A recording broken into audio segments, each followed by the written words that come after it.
আত্মহত্যা বন্ধ করা আমার দাবি। লিখিত পিঠা মদ খাই রাস্তাঘাটে ঘরে যাইছি সরকার তুমি জবাব দিও। লিখিত পিঠা মদ খাই রাস্তাঘাটে ঘরে যাইছি সরকার তুমি জবাব দিও। নিশা মুক্তি ওড়িশা গঠন করা কৈতব কুয়ারে গলা জবাব দিও।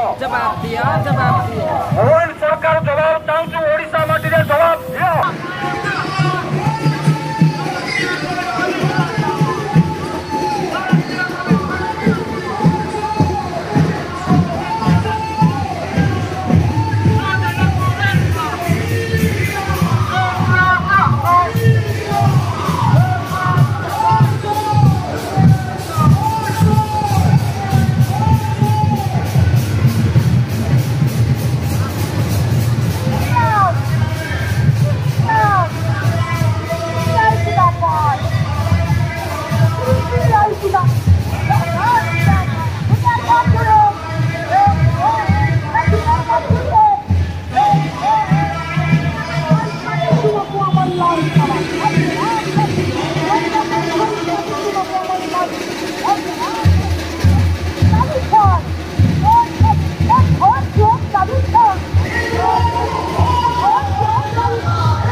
सरकारी चाकरी मान्यता हमारे दाबी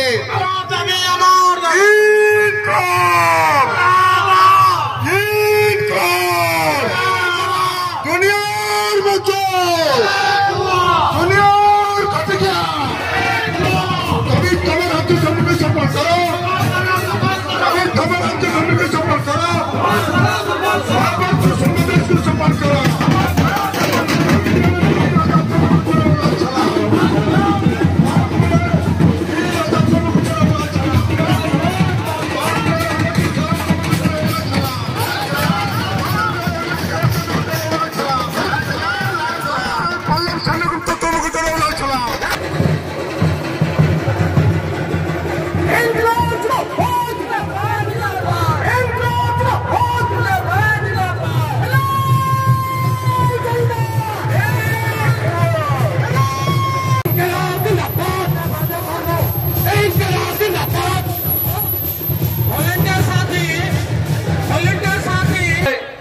सभा कार्य आरंभ हो अनुरोध करी भारतीय कम्युनिस्ट पार्टी ओडिशा राज्य संपादक साथी आशीष कानून को प्रारंभिक वक्तव्य रखिए साथी आशीष कानून।